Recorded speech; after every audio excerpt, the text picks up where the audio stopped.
the recording. Okay, thank you. Now we are here today with some special guests. So we will have Sara Massini, Secretary General at ENGSO. We have Theo Neinouhus, sorry for the pronunciation of the surname, Senior Public Affairs Advisor at NOC-NSF. Unfortunately, Thomas Frankowski will not be with us, but we will have a pre-recorded video.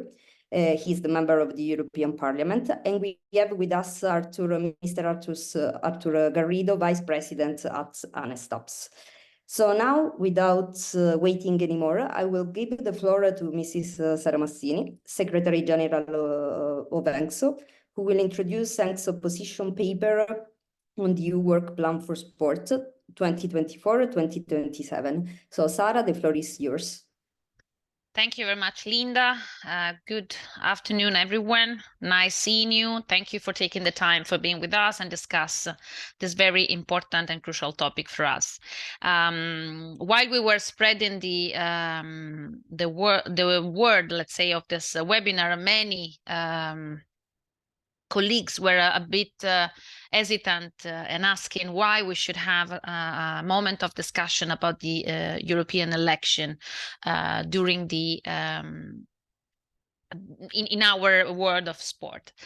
That's first of all, the main answer is going to be given during the whole webinar. But let's say simply that we thought that if we really would like to put sport at the core of the policy, at the core of the intervention and recommendation and work of EU, we really need to be sure that the people that we're going to vote and that we're going to send to be elected in the parliament, they know what sport is, they know the power of sport, and they understand what it's how much is important to dedicate and to take care of sport movement and the sport specificity within all the policy and the measure that they're going to vote for the next 4 years.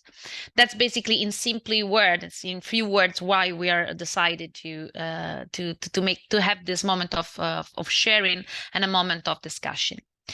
I'm very happy. I bring, of course, the greeting from our president, Stefan Berg, that unfortunately is he was not able to join us. And without further ado, I will start introducing our position paper on the EU Work Plan on Sport. ENGSO, as usual, is working in order to bring the representation and the needs of grassroots sport towards the table of the institution. This semester is basically focusing the attention on renewing the new EU Work Plan on Sport, and of course we wanted to bring the voice of the grassroots and be sure that grassroots is not going to be forgotten into the implementation of this new plan. I'm going to share the screen. I think I'm able to do it. Yes, here it is. I think you can see it. Yes, let's see if you can. Okay, that's now. I suppose now you can see it properly.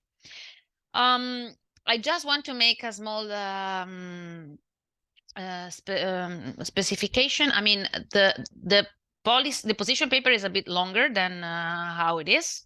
So of course I decided to keep let's say I decided to keep the main action for the discussion and for you to have an understanding of what is the work, but of course not to take time to the main topic of the discussion. I make it shorter, and I invite you instead to go to our website and read the full version of the position paper. Basically, one of the big let's say proposal and change that we would like to see in the EU Work Plan on Sport is to start the switch from the EU Work Plan to sport to a new strategy on sport and physical active lifestyle. Why this? Because basically the attention and the attention to the let's say the positivity of the that EU was dedicating to sport during the year after the Treaty of Lisbon was a bit decreasing. And so most likely in order to bring back and to the sport as a tool in EU, but as to make it central into the European agenda, it is time most likely to move from slowly, let's say, to creating and having a new work plan on sport to having a new strategy on sport and physical activity and lifestyle. So this is, let's say, the first big change that they are proposing, not to make it now, but to make it a bit further to start the process, let's say. So in order to do that, we also propose to start and have a youth sport dialogue. So to initiate the facilitation of discussion between the stakeholders in sport, including the grassroots. So not keep the discussion at European level, but really bring the grassroots in connection to the European level. So this is, let's say, the first big innovation that ENGSO is proposing for the next work. Now, regarding the priority of the work plan on sport, we have 4 main priorities. I'm going to try to be fast on this. Of course, the first priority is the role of the grassroots sport. Grassroots sport is crucial into the sport movement, is the base of all the activities and the possibility to bring the sport at a higher level. So, but also sport at grassroots level is a big engine for social inclusion, for connection, and etc. So that's why we really would like to emphasize and prioritize the role of grassroots sport. Our second priority, of course, is the European sport model. And why that? Because, of course, the needs of the having a model, a recognized model related to sport within EU is helping us to ensure and protect the system, the ecosystem of sport from the grassroots to the top. So it's really important that we can recognize and have a system that we can refer to when we start to operate, when we start to create policy and etc. Of course, other priorities, we really have a focus on equality, diversity, inclusion, accessibility, and safety. Those are really the key point that we need to take into consideration when we talk about sport. We cannot forget about these areas. And last, the sustainability of grassroots sport. There is a lot of discussion about sustainability, of course, in sport, but definitely an eye on the grassroots is really necessary. And we believe that it is important that the new EU work plan on sport can embed this topic within their priorities. For each priority, we actually create propose some action to be integrated in the work plan. I put here 4. This area is having around 10 actions, so I'm not going to present them all, but I give you some of them just for you to have an understanding of what are the action that we are proposing to be included into the new action plan. One, of course, the first and the most important is to maintain grassroots sport as a priority area. So among the others, the grassroots sport needs to be there and needs to be dedicated a clear area and attention within all the other priority. Then, of course, we also propose some studies. Among those, one is about grassroots sports on grassroots sports society role and economic impact, because of course it's important. If we realize this kind of study, of course we can definitely understand how much the sport at grassroots level can be useful for society and vice versa. So definitely it is important that the study can be started. And then a policy debate on accessibility, impact, effectiveness, and mainstreaming on EU funding for grassroots sport. As you may know better than how I do, the funding at European level are not, and also at national level, are not always very accessible to grassroots. So it's important that we start to create a facility, an accessibility for the grassroots to get this funds, and also that they're not just dedicated to sport, but to really create a mainstreaming sport within all the area, because sport is really having an impact in all the other area. And another example is another study and policy recommendation on mental health, sport, and physical activity, which is some of the things that we are working a lot, especially ENGSO Youth is doing. Again, there are other actions. I'm not going to introduce all of them. Please go on our website to check what other actions are. Then the second, the actions related to the second priority European sport model, we would like to have, as I mentioned before, to establish a youth sport dialogue. It's really crucial and important that the grassroots sport can be integrated in the dialogue. So they need to be represented. They need to start and be consulted during the preparation and the design of policies, during the preparation of the design of measure and funds that are going to be accessed by them. And this because, of course, when you have the grassroots on board, then the policy may most likely be more effectively, because they are ready to implement them. They are ready, they understand what is happening, and they are, in the possibility to move it forward. Second action to be proposed is an expert group on mainstreaming of sport. What does it mean? So, as I said before, it is important that sport is not just an area that is divided from all the others. So we should have an expert group that works specifically on how we can really integrate the sport and connect the sport with all the other areas.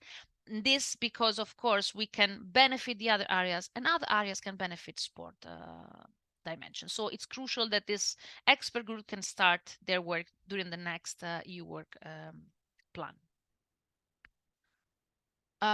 Proposed action.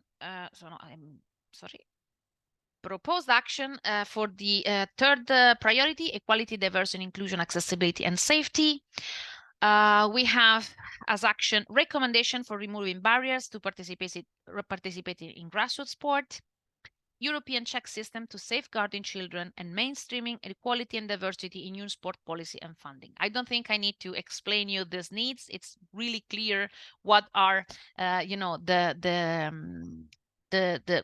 has to be done in order to allow grassroots sport to be more equal, to be more diverse, to be more inclusive and accessible, and especially safe. So it's definitely necessary that the EU work plan sport can focus on this action. Last, the sustainability of grassroots sport. So the idea is that in order to be sustainable, we really need to have sustainable and accessible sport facility. And why that? Because if this is the facility are not up to date, they are not, let's say they're not working in a good way, in a good balance with the environment. They are not accessible. Clearly, the grassroots sport is not, first of all, cannot really develop and create their activities, their impact in society. But at the same time, the impact on the environment is bigger and higher. And in order to create, in order to allow athletes of all the possibility needs to move and to create more pollution and etc. I mean, this is really a crucial aspect. So if you have in mind while you funds the new sport facilities, the sustainability and accessibility, then definitely the grassroots sport can contribute to the sustainability of sport at large. Those were the area of okay, and I think I can stop sharing. those were the area of our work. We started already to present this to the institution, and we are ready to, push and the dialogue in several tables. And we hope that you're going to be able to eventually present and collect some of this recommendation, this priority, and these actions towards your representative, so that this is not just our work, but it's going to be a collective work in order to influence and shape the next EU work plan on sport. I hope I've been, I think I've been enough clear. So I stop my presentation, and I also want to apologize because in 20 minutes, I'm having another presentation in another webinar. So I really want to apologize if I have to leave a bit earlier. Thank you again for everyone to be here. Thank you for the EU Advisory Committee for organizing this. And I think it's very important, and good luck for the rest of the webinar. Okay, thank you very much, Sarah, to you for this very interesting presentation. And you are excused if you need to go. We totally understand.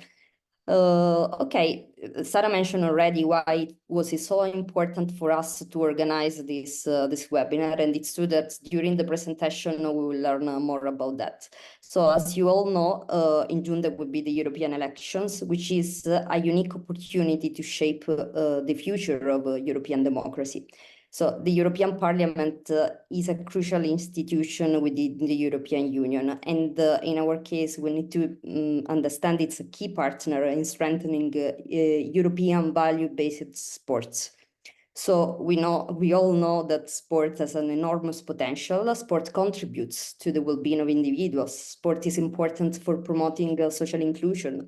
Sport is very crucial to support the development of important skills. But in order to play this crucial role, the sports sector needs to become a higher priority in the European agenda.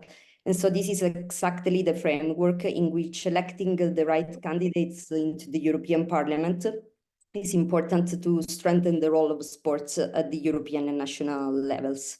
So this is why ENGSO and the EU Advisory Committee decided to organize this webinar.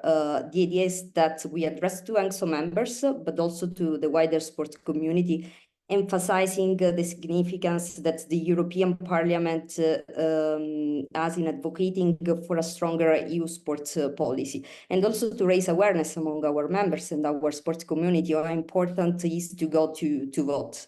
In this respect, we want to encourage national advocacy campaigns to increase the influence of sports during the upcoming European Parliament mandates. So I think I can introduce the first intervention. As I said, we have Mr. Tomasz Frankowski, not in presence, but he sent us, he shared with us a video.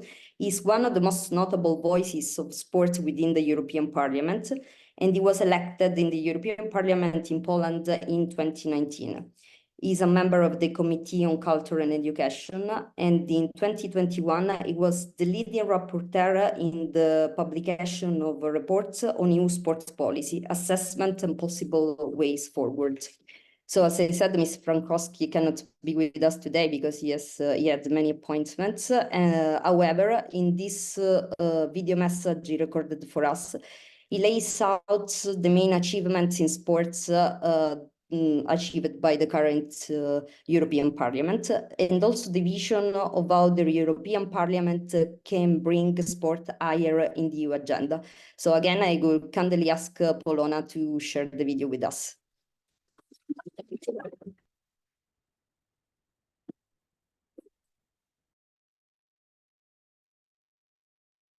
Dear participants, dear friends of sport, unfortunately, my schedule doesn't allow me to be with you today, but it is a pleasure for me to be able to contribute to the conference with this video message. I would like to start by thanking ENGSO on the organization of this very important webinar on the European elections. I'm really happy that many organizations see sport and sport policy as a priority for the European elections. I can assure you that for me as a former football player and today as a member of the European Parliament, it is crucial to make sport and physical activity more visible and priority not only for the elections, but also for the next parliamentary term. As you may know, I was the rapporteur on the resolution on the future of the EU sport policy, which was adopted in November 2021. In this report, I made several recommendations on this topic, which you will discuss today and which are close to all of our hearts. I consider that the EU institutions need to take even more of a lead to support the sports sector for the next decade.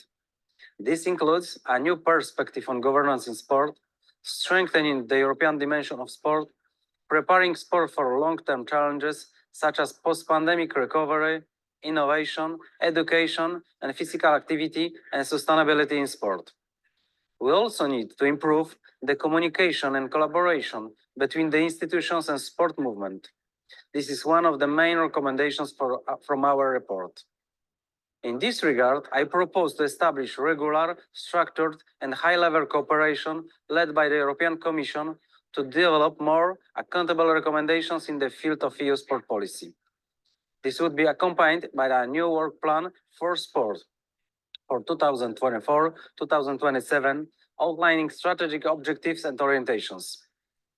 The European Parliament also has a key role to play in providing a framework for regular debate, communication, and decision-making via the Culture and Education Committee. I hope also that we will be able to establish the Sport Intergroup after the European elections, which will continue the work of the Sports Group. In general, sports need more visibility at EU level, with simple but effective ways to achieve this, being adding sport back into the title to the relevant commissioner and creating an EU sport coordinator to enhance cross-sectoral cooperation. Of course, none of this can be achieved without a proper budget. This term, we have managed to considerably increase the budget of new Erasmus Plus program for 2021 to 2027 and its share for sport to almost 500 million euros. This is about 200 million euros more than in the previous program, which is the great news. In the European Parliament, we fought for this increase to fund even more projects, bring more opportunities, and reach out to more organizations. While this is a step forward, I think that given the social and economic importance of sport, any future review of this program should treat sport on an equal budgetary footing with other priorities, such as youth and culture. That is why we need to fight for a bigger budget for sport, not only with Erasmus program, but also from other funds. From these reasons, there is also a need to increase the number of preparatory actions and pilot projects in the field of sport, as they can lead to successful results like the exchange and mobility of coaches and sports staff, which is now part of this edition of the Erasmus Plus program. To conclude, in order to advance all of these issues, we need all organizations, and especially young creative people and their involvement in the decision-making process and governance in sport. As co-chair of the European Parliament Sports Group, I am glad to see the growing commitment of young people in sport policy. I hope that we also participate in the European elections in June to show that sport and physical activity is a priority in the EU. Thank you, and I wish you an excellent webinar.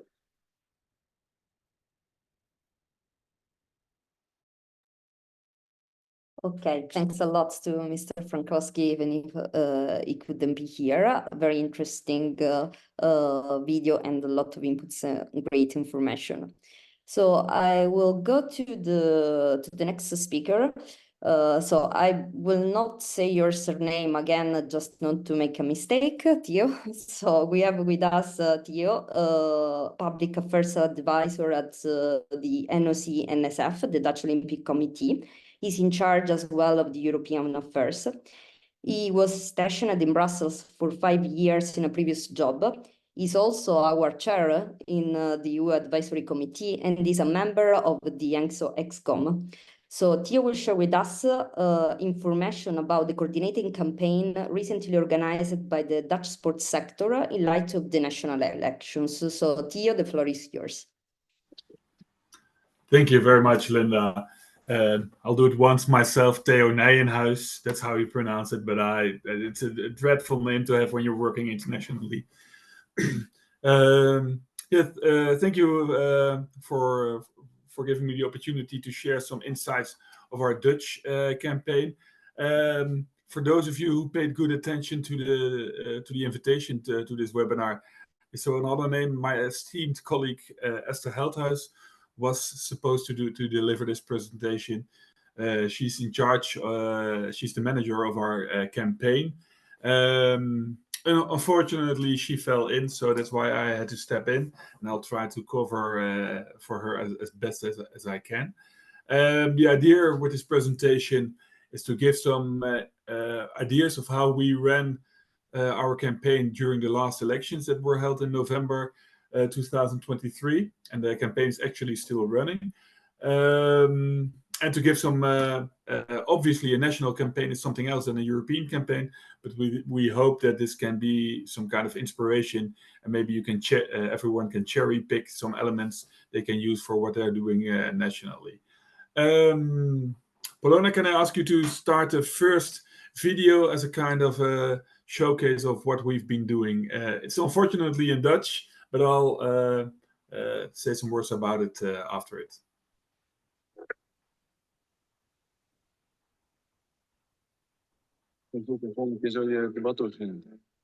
Het is ontzettend belangrijk dat iedereen toegang heeft tot sport. Welke sport dan ook, dat je mee kan doen. En het maakt niet uit waar je vandaan komt, wie je bent, wat je achtergrond is, wat je cultuur is. Die vaak zegt, en die kansongelijkheid. Ja. Wat gaat de politiek hier aan doen? 1, 2, 1, hoppa!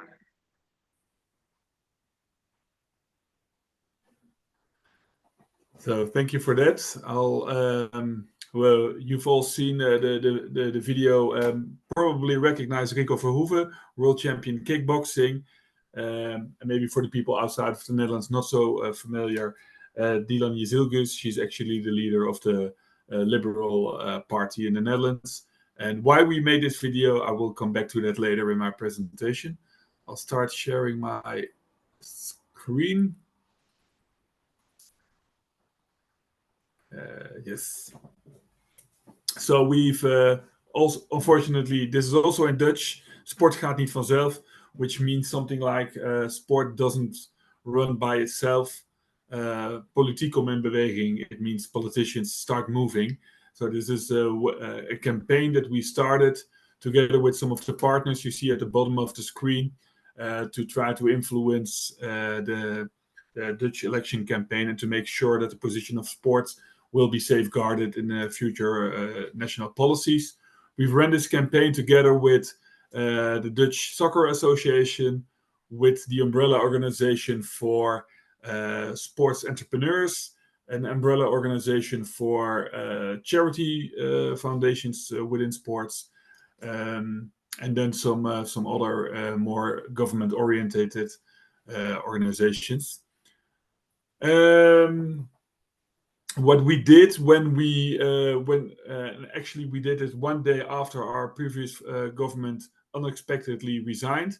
We started a campaign which is on one side has a big umbrella. That's the Sport gaat niet vanzelf campaign, what we run with all the partners.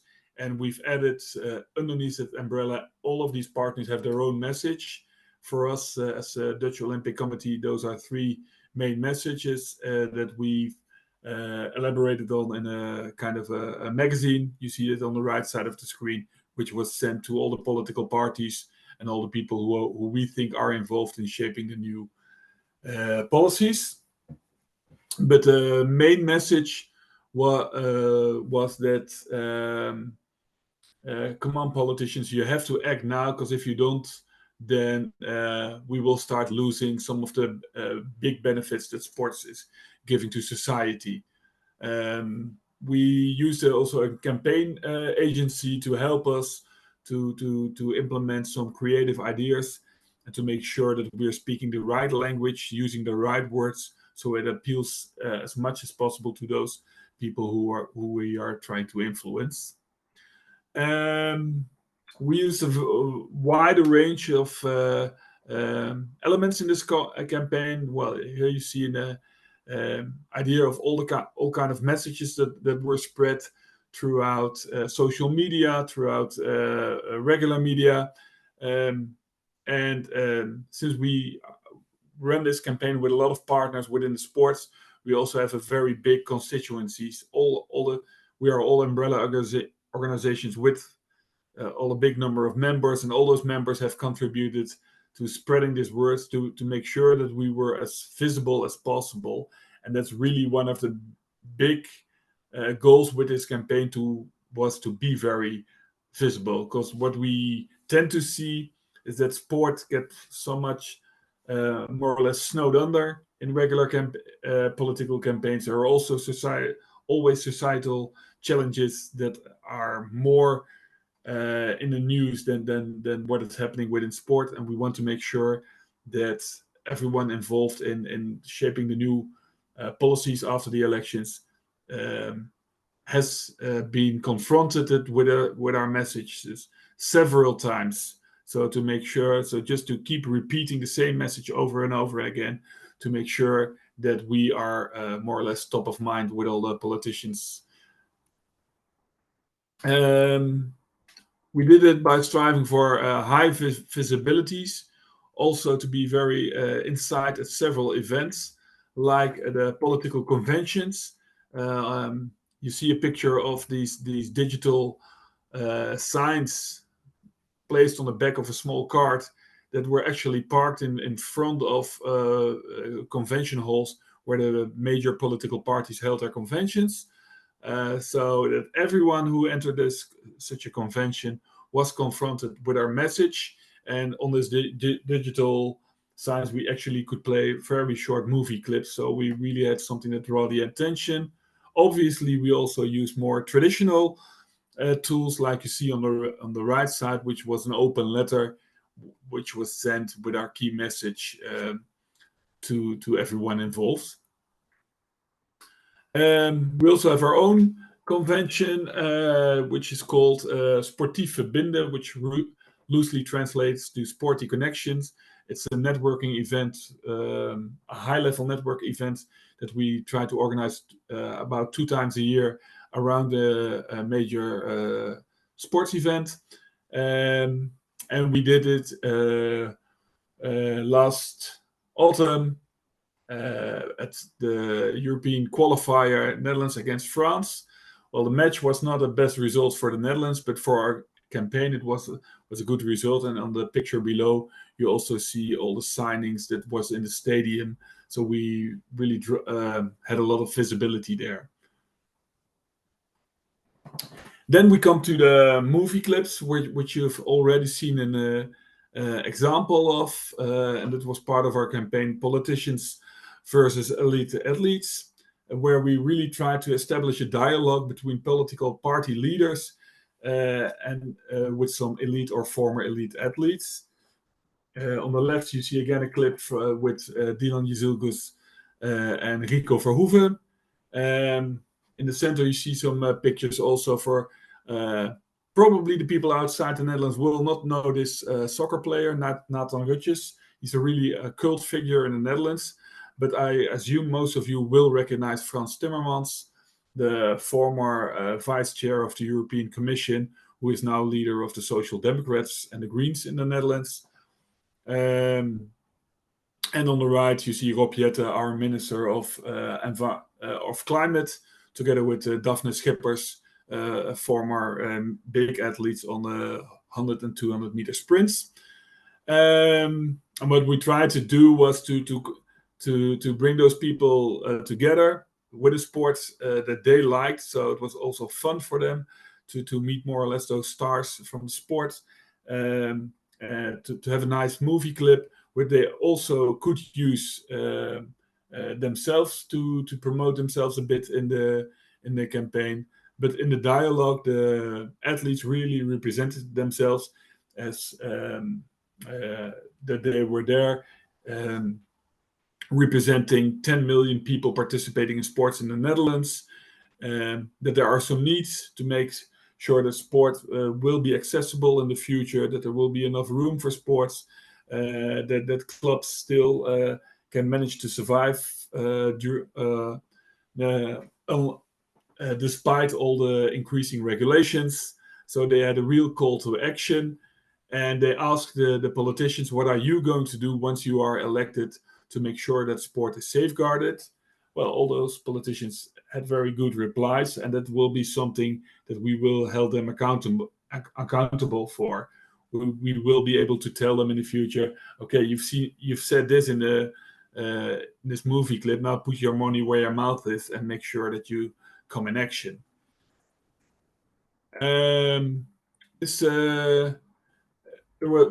Those clips gained a lot of media coverage, especially the first one with Rico Verhoeven and Dylan Yezilgus. There was also some stir about it, which eventually led to over 1 million views on Instagram, over 100,000 interactions within LinkedIn, and most of them were within our target group, so people who are in or around politics.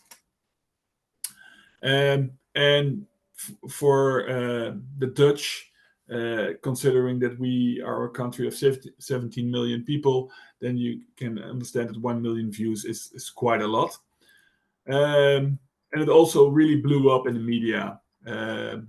So a lot of what you've seen here was not created by us, but was all coverage that was inspired by our campaign, and other journalists, or as you see a cartoonist on the left, and all kind of people started writing about our campaign, about our key message, and that's I think we really managed to get our message across, and well, to be really visible during the entire political campaign. Here are some numbers on the results, like over 500 news items on online media. And those are, you probably won't recognize the brands, but those are all the main national brands. We managed to be on national TV with our campaign over 10 times, all in big talk shows, National Journal, the evening news, so really the important programs. And then it was also for us, more as political junkies, really nice to notice there were several podcasts covering the elections, and practically all of them at some point mentioned and analyzed our campaign. And also in those podcasts, we were being called as the most one of the most visible campaign, societal campaign during the elections. So there were quite a few different topics that were important in the elections, and despite that, we still managed to get a lot of attention and to be really visible with just some new kind of campaigning that was also really new for us. Well, then the big question is, were we effective? That's still a bit early to tell. The very boring picture you see here is 4 political leaders of right-winged parties trying to negotiate a new government. We're now 3 months in the process, and actually we're still more or less at square one. It's not going really well. So we don't know when we will have a new government yet, but we will make sure that we keep reminding them of what has happened during the campaign and what they said. You see the woman in the red, that's actually Dylan Yezilgus. You saw kickboxing with Rico Verhoeven. So then you can see that we have targeted the right persons. And as I told you, I hope this is some kind of inspiration for the European Parliament elections. For us in the Netherlands, since the negotiations for the national government is still going on, this campaign is also not over.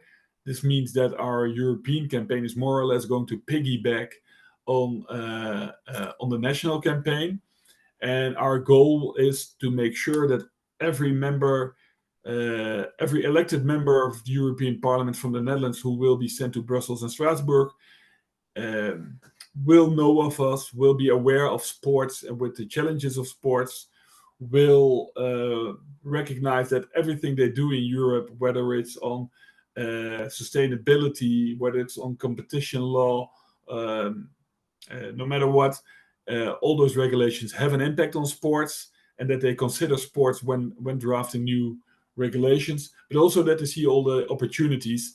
And that's, well, more in line with also what Sarah just mentioned. There are still a lot of opportunities where sports can be used for the European policies more than has been done now. We're still drafting our ideas on how to shape our European campaign. Obviously events will be a big part of our campaign. We're discussing with another organization within sports to organize a debate or a talk show, but also we're planning to organize some seminars where we might invite the people who are running for the European Parliament. We will focus on earned media, as we call it. So not advertising, but make sure that journalists write about us, or that we get to spread our message through columns or opinion articles. And then we really believe in the importance of direct contact. So to invite, it says invitations, but should be invitations, to invite the candidates to and that's the beauty of sports. We have a lot of nice events coming up where we, and together with our federations, can invite candidates to come over to enjoy some sports, but at the same time to sit down with us and discuss all the challenges that there are. We're going to use social media. I probably will do at least one new video, just like the ones you've seen. We're even considering maybe it's a good idea if we can take this a step further and maybe team up internationally, either to our European umbrella organizations or with some other NOCs from Europe to see if we can have some joint material, so we can even spread it a bit wider, to make sure that sport is top of mind to the people who will represent us all within the European Parliament as of June. So that's it. I would like to ask Polona to start I will stop sharing my screen and ask Polona to start another video which stars Nathan Rutjes, like I told you, a culture figure in Dutch soccer, and Frans Timmermans, the former vice president of the European Commission. Hey Nathan. Meneer Timmermans. Geweldig. En die jongens die dan vanuit verschillende achtergronden met elkaar voetballen, die leven met elkaar, die leren elkaar een beetje kennen. Sport gaat niet vanzelf. Ik sta hier voor 10 miljoen andere sporters in Nederland. Wat gaat uw partij betekenen voor de sport? Via de gemeente ervoor zorgen dat als mensen de contributie kunnen betalen, dat de gemeente. En daar zou ook vanuit het Rijk meer geld naar de gemeente toe moeten om dat te doen. Yay! Wat is Sparta? Dus er moet goed onderwijs gegeven worden, er moet beter worden samengewerkt tussen sportverenigingen en het onderwijs. Sport is daarin totaal onmisbaar.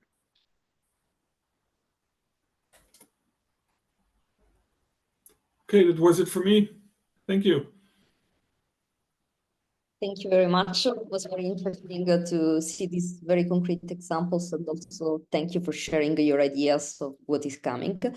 At this point, I would open the floor for question for you first, or also if the audience want to share some comments, some ideas. So I will steal your question in a way to see what is happening also in other countries, or if people here have some ideas about possible campaigns in the upcoming months.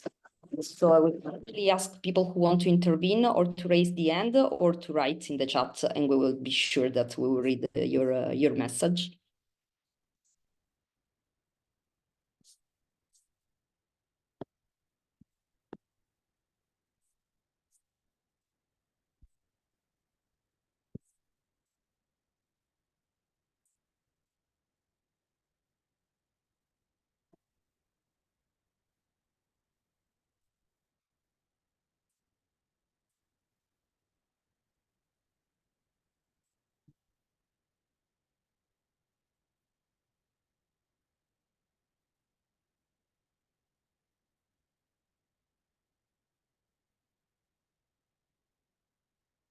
Okay.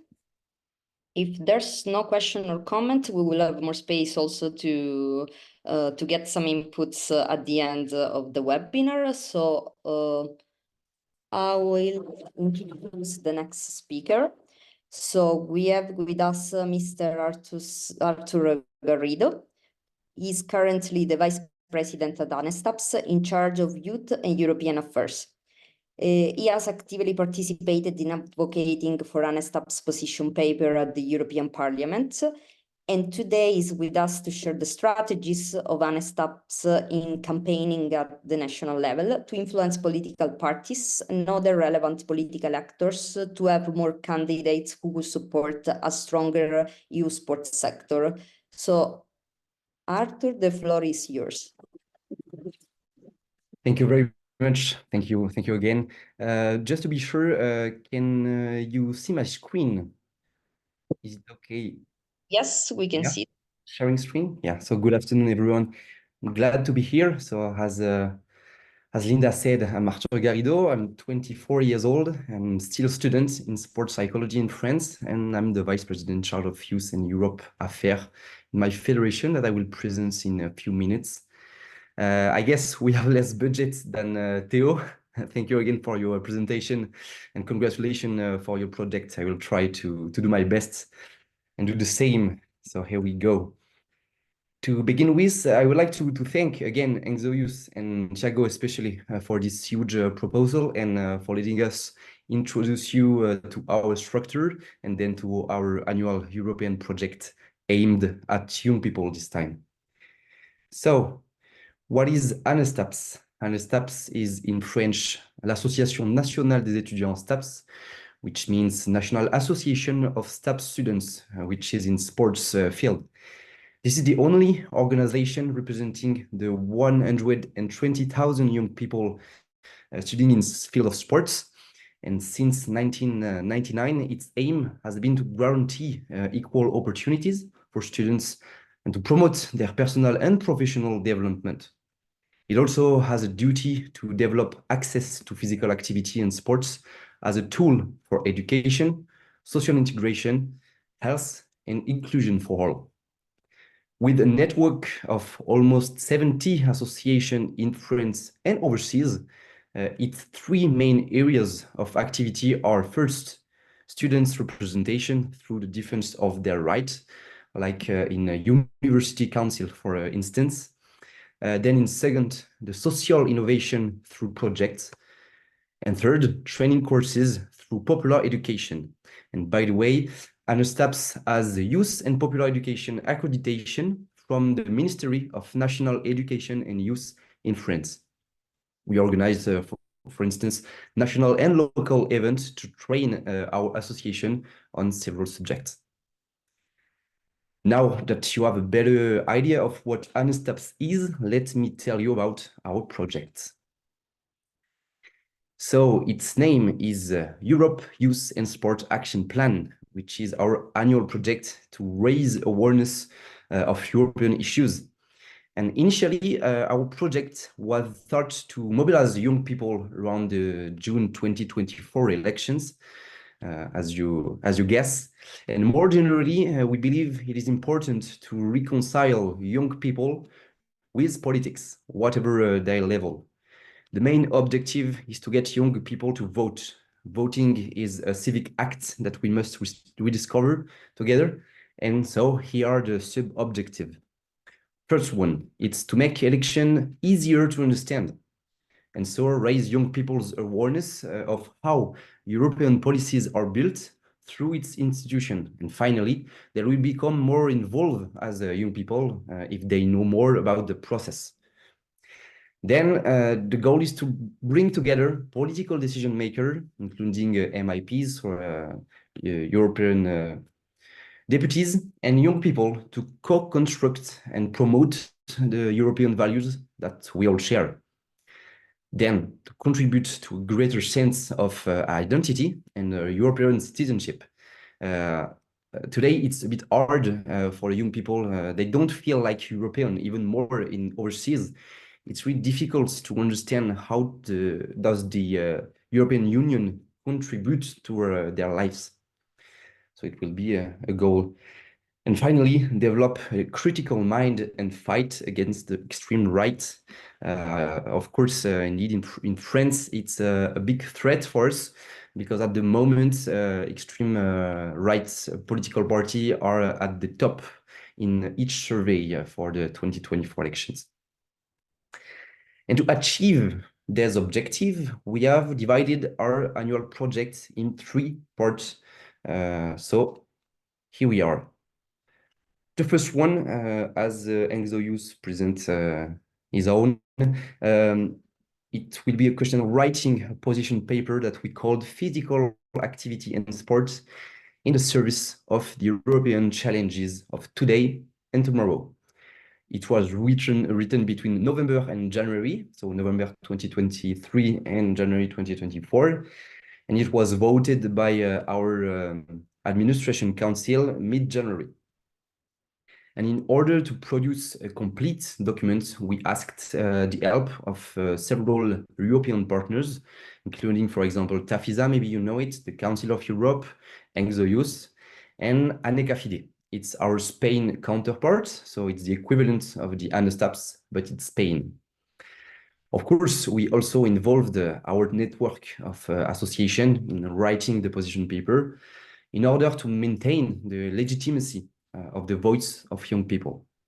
The document is available in 2 languages, French and English, on our website, and is supported by several organizations.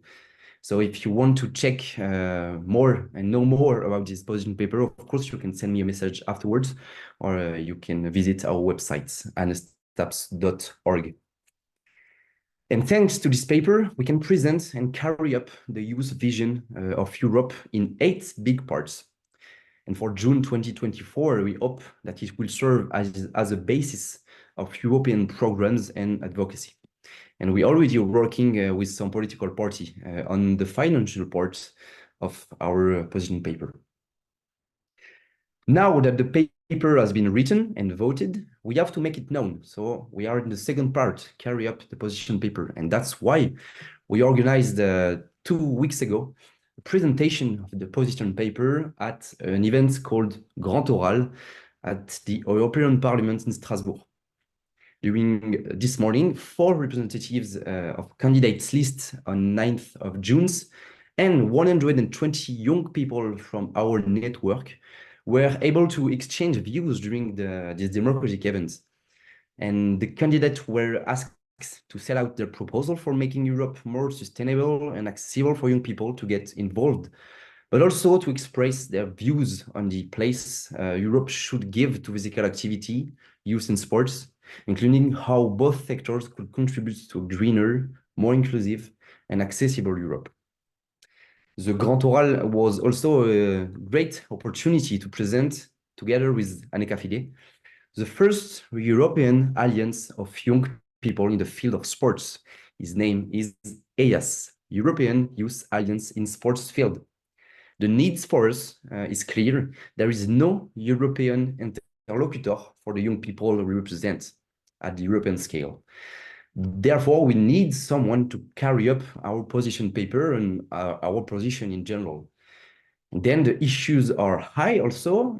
We have to gain and keep legitimacy and credibility with European governments so that the voice of young people can be better heard, and to harmonize student representation in Europe, to develop, cooperate, and protect young people through public policies that meet their needs. So, by the way, if you know or if you work with a similar structure as ANESTAPS or ANECAFIDE in your country, just let us know. And the day in the Grand Oral in the European Parliament was also the opportunity to take young people on a visit tour of the Parliament to better demystifying the European institution, which often seem far removed from us. And I saw it this morning. ENGSO Youth wrote a very complete article about this event, and thank you very much. We appreciate it, and I encourage all of you to read it. And also, yeah, many medias shared our project also. It was a great success.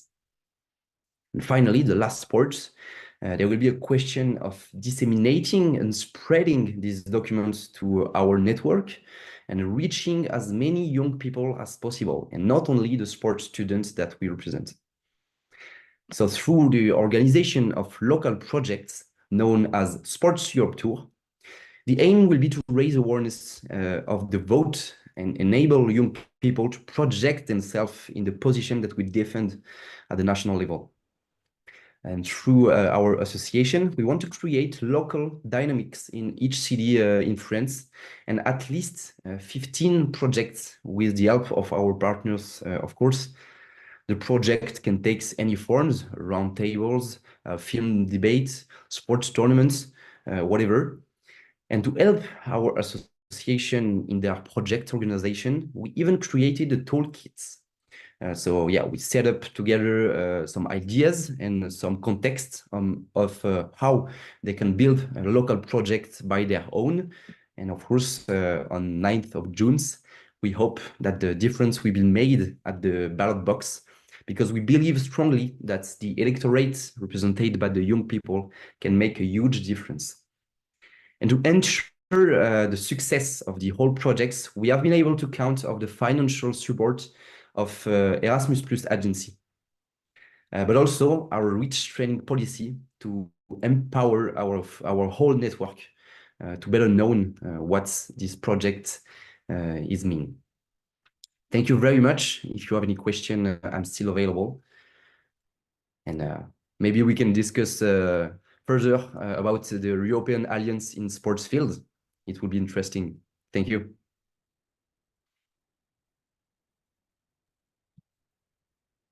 Thank you very much, Arthur. Before asking if there's some other question, I'm sorry, I saw there was a question in the chat, but I saw it later. So now we'll ask this question, and then we'll ask Theo, and if you want Arthur to discuss together about that. So, okay, I will open the chat. It's a very trendy question today, so left versus right. And it's quite a hot topic. So the question is, would you say there is more support for sports policy within left or right political parties? Yes, I can reflect a bit from what I see in the Netherlands. I think the interest for sports doesn't really divide itself among right or left. We see that it's something that the entire spectrum is interested somehow in sports, but we do see some different emphases. For instance, the more liberal parties in the Netherlands are the parties who are more promoting elite sports, big events, where some other parties are a bit more into sports for all. But then you see that even we now have a few pretty right-wing parties at the negotiation table in the Netherlands. And they have some very conservative ideas, but within these conservative ideas, the idea of grassroots sports at sport clubs with volunteers coming together and building a community, it really really taps into their narrative, more or less. So for us, it's not that important whether right or left is in charge. But we do see that we somehow sometimes have to rephrase our challenges, because in the end we just want 17 million Dutch people to be able to participate in sports. But the way to make this sure, sometimes we have to address it a bit different. Where with the right wing parties, we more talk about the kind of community or national pride or stuff like that. Where with left wing, sometimes you also emphasize sports for integrations and stuff like that. So, and I think probably European it will be similar. Yeah, Arthur? yeah, if I can. So yeah, that's the same for us. No matter left or right wing, if the issues can be solved about youth and sports, and if young people are going to vote, that's a victory for us.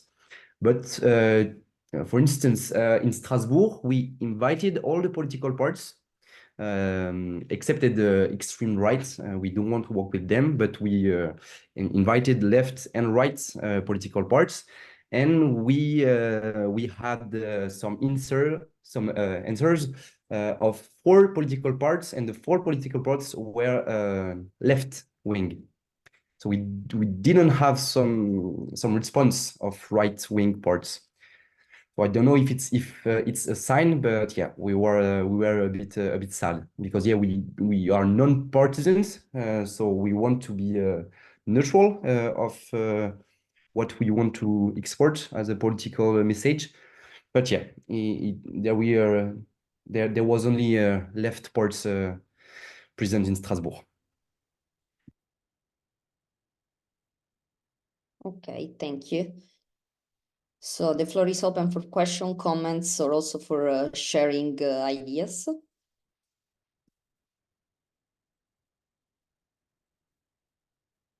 Okay, in the meantime, actually, I have a question for Arthur.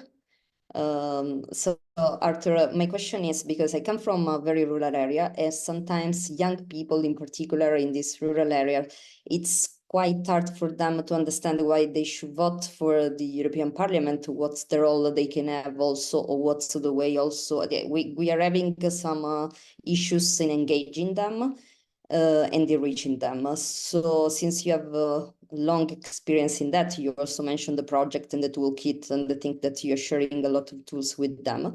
So I want to ask, how is the reaction, and how and if you manage, and what's the response of people from young people from rural area? Yeah, of course. A nice question. Yeah, from the rural parts, so it will be yeah, an issue during the local projects between March and June.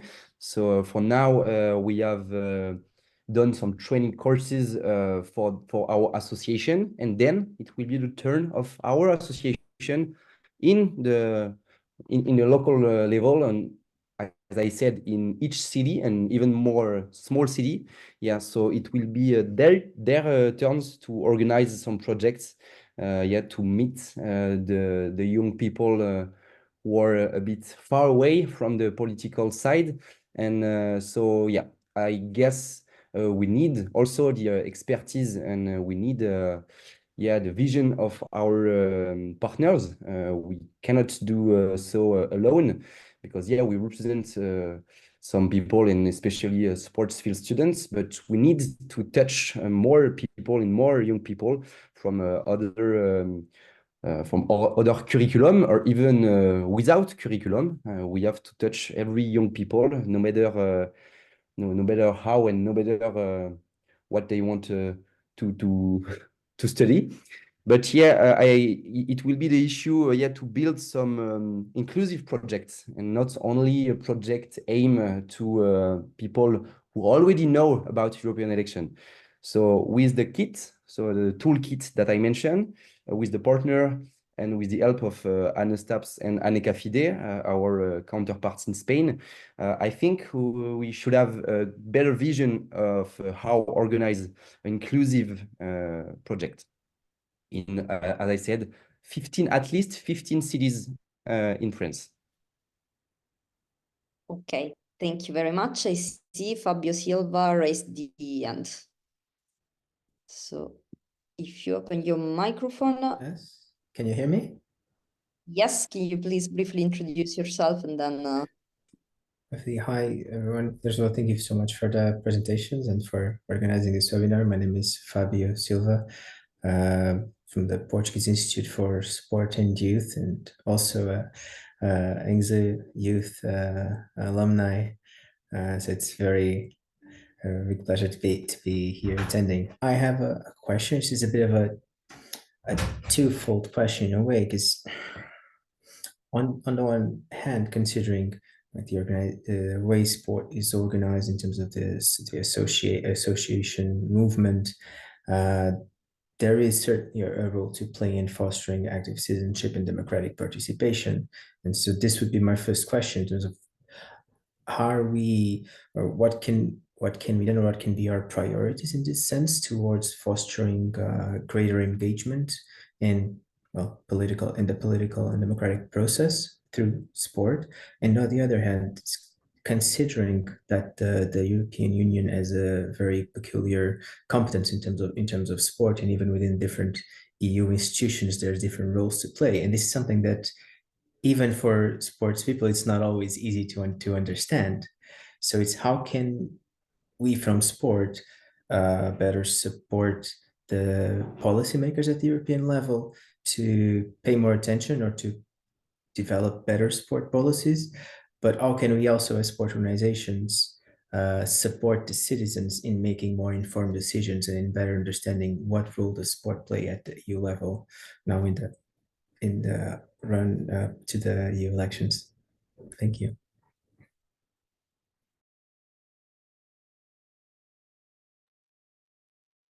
Thank you for this interesting question. So Arthur and Theo, would involve both of you. You can, okay, Theo, you first. Yeah, for me, maybe for the first part of the question, that's more the competence of Arthur. I think he's better involved because we obviously we want to together with our partners, we want to inform the people in the Netherlands as well as possible.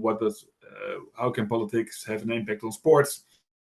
But we're not we don't see it as our main target as an Olympic committee to put a lot of effort in making sure that people participate in the democratic participants, although we obviously recognize that it is important, but there are other institutions in the Netherlands who work on that.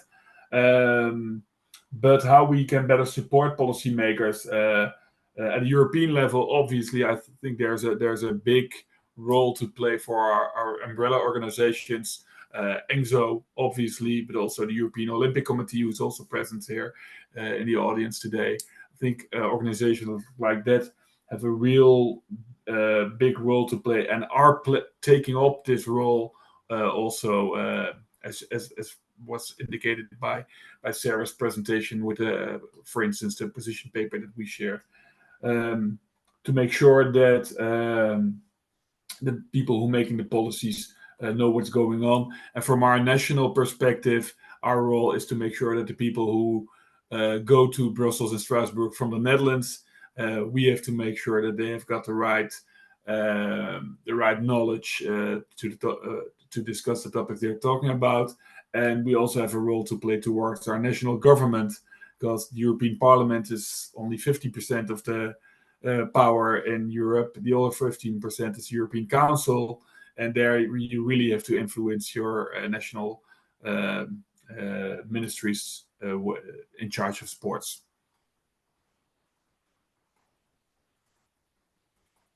Yeah, so to complete, it was a very interesting question. For the first part, so it was how to get young people interest. I think the first thing, and it's our basis for every type of policy. Sport is a tool, so we have to make young get interest with, like for example, the position paper that concerning sports.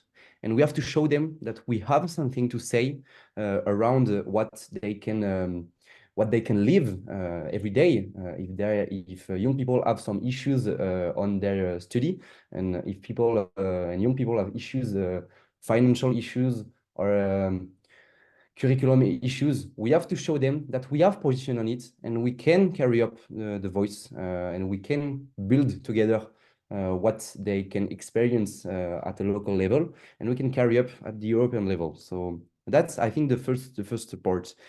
Then I think we have to, like I said, demystifying the EU institution. So like we organize it, we want to show people that they are accessible. European institutions are accessible. And when people in Strasbourg saw the European Parliament and saw the Louis Weiss Amphitheater, I think, and I saw in their eyes that they can project themselves of what they can do if they vote, and where the MIP will sit if they vote for them. So that the second part, demystifying the policies and demystifying the institution, I think it's a good key. And then training courses, we have a long paper, and we have like a toolkit of each subject we want to train, and each subject we can train on. So training courses to understand the law process, or to understand the whole process of how we can build policy in Europe. You can better understand then how it's function. And maybe in communication campaign also, if our 670 association, each one is doing a communication campaign, I think we can touch a different public.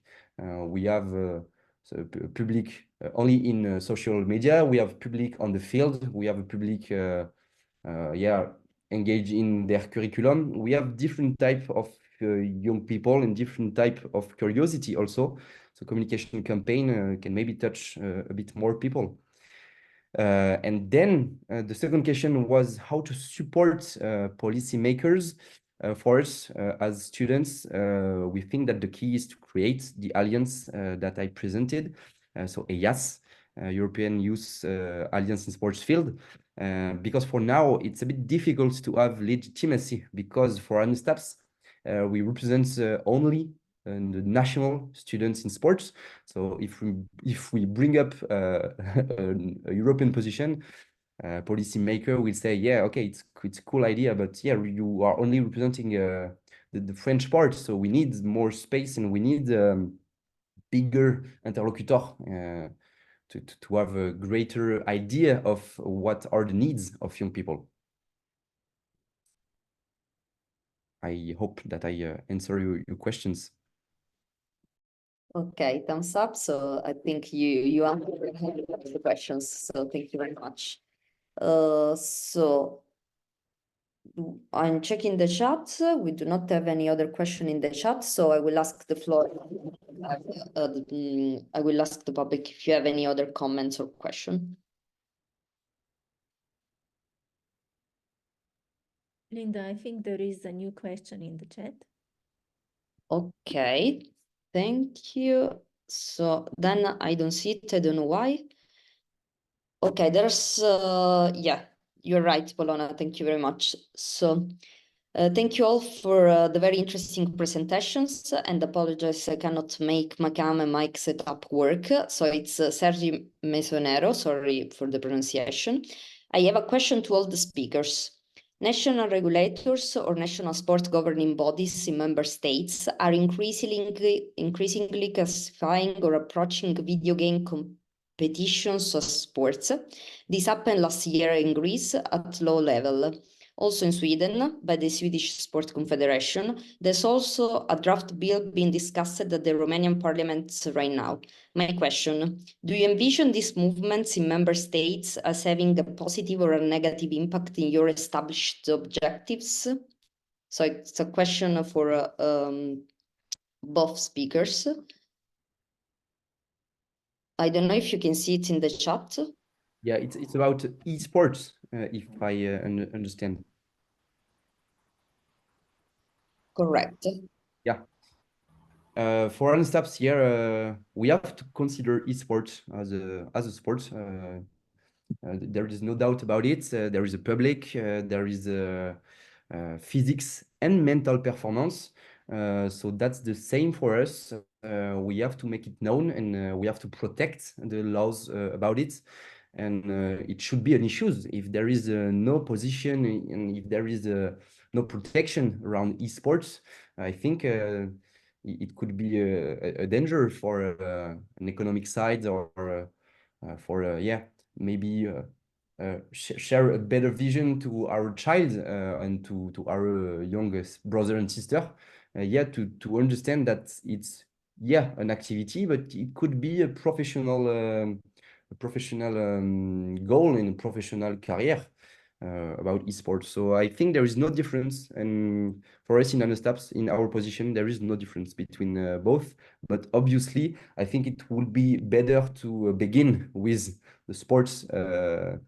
I don't know how to difference them, but I think it would be better to begin with the sports because we have some work already engaged. And then when the esports will be a better construct, we will work on it, obviously. Okay. Yeah, I can also add a bit to that. Actually, in the Netherlands, the umbrella organization for esports has joined the Dutch Olympic Committee of the Dutch Sports Federation last year as an associated member. And we really are enthusiastic about this cooperation because we see that esports is also helps to attract a group of people who otherwise might be lost for sports. And we still try to learn and to profit as much from each other as possible because there are a lot of linkages, and participating in esports can also lead to getting people back to actually do physical sports and vice versa. So even despite all the challenges and the possibilities with competitions, but also at a grassroots level, we really see some strong opportunities with esports, and we want to make sure that we are as close to them as possible to keep the dialogue open, to make sure that it's going in a way that's beneficial for both. And if I can add something again, thank you. We begin to see in France some esports curriculum created, so that there is some students engaged in esports, and we have to represent all the students in sports fields. So I guess we have to represent them, also. So we have to, like I said, protect and construct better those type of curriculum that we see emerge in France. Thank you very much. I see Tiago raised his hand. Yes, thank you, Linda. Can you hear me? Yes. Well, first of all, thank you so much, Theo and Arthur, for your presentations and how you delivered this advocacy campaign ahead of the European elections and within your national constituencies to advocate for sport. I think they both represented two different but also complementing ways of doing this. And now this can be done. My main question is, what would be for you the main or the main outcomes of well succeeded advocacy strategy for sports after the European election? What would be a good outcome for sport after the European elections? We saw during the video that during the video of MEP Frankowski's that within the negotiations of Erasmus Plus, European Parliament managed to bring an increased budget for the sports sector.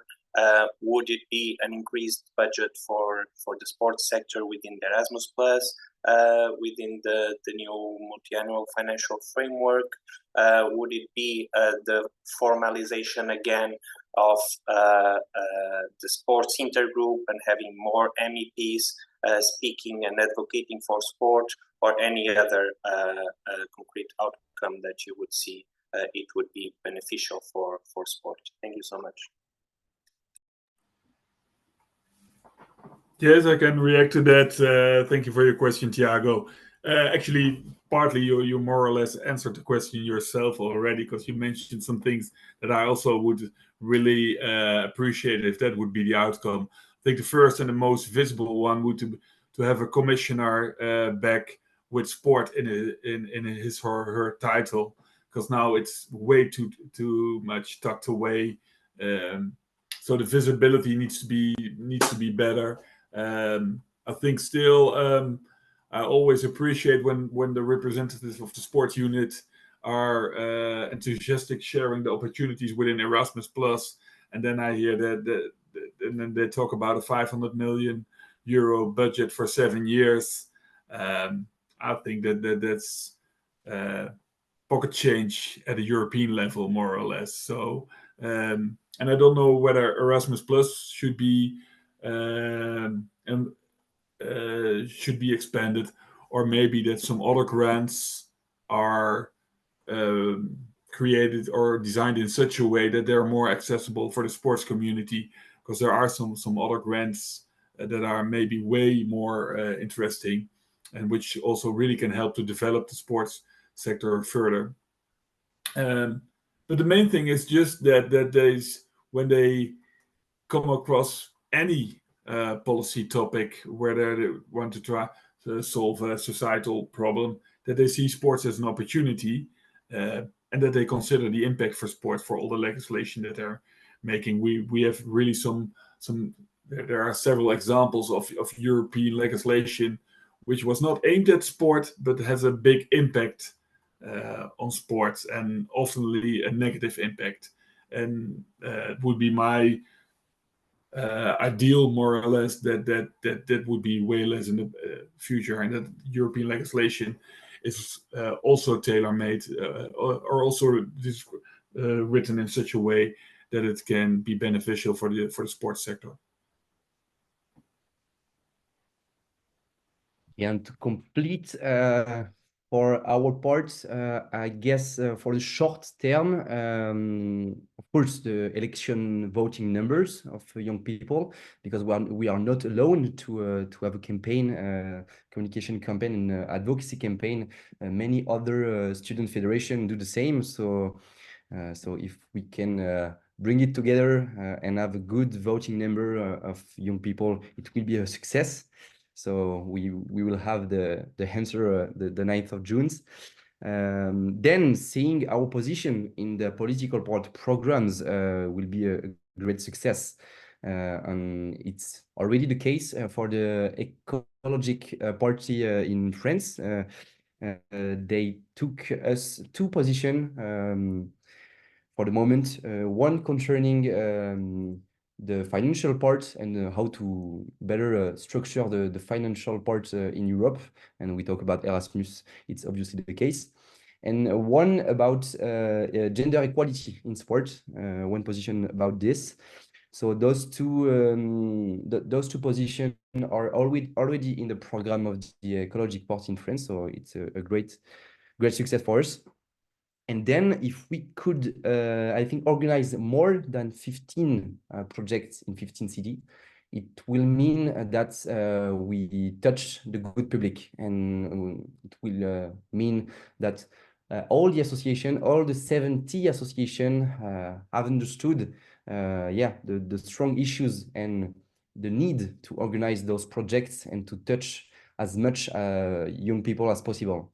So maybe if we could organize, I don't know, maybe the double, so 30 projects and 30 territory projects, it would be great. And I think the success in the long term now will be the prosperity of our alliance, because for now we are only 2 countries represented in the Sports Alliance, Spain and France. So if we could meet other structure like us, and if we can get bigger and bigger, it will be, I think, a long-term success, because it will be easier to carry up position and to have legitimacy. Okay, thanks a lot to both of you. I think we came to a conclusion also because it's almost 3:30.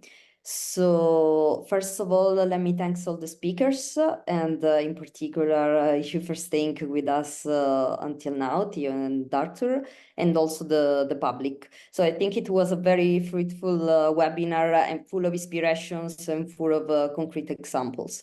So as explained by Sarah at the beginning, and it's contained in the work, it's contained in our position paper, it's the hope of ENGSO to that sport would be mainstreamed in other policy areas. This means strengthening in the position of sports in the EU and contributing to achieving objectives which are deeply connected to sports, such as Sarah said, sustainability, equality, and many more. One of the main objectives regarding the next European Parliament mandate is to recreate the Standing Committee on Sport within the European Parliament, which takes into particular account structural dialogue involving all the relevant actors in developing EU sport policy. So going beyond the present structure, which is not fully sufficient. Furthermore, what ENGSO will want to do is gather good practices from across the EU to share them with our members to develop more efficient advocacy campaigns for including sports in the political agenda. So what I want to say to the audience is that you can feel free to reach us and to share practices that you are developing in your country, so also something that you are aware of. So if not some words that want to share, I think that's okay. Are to share also the context. So thank you very much. If you want to reach me, you can through email. Saying that, I want to thank you everybody and to wish you a very nice rest of the day.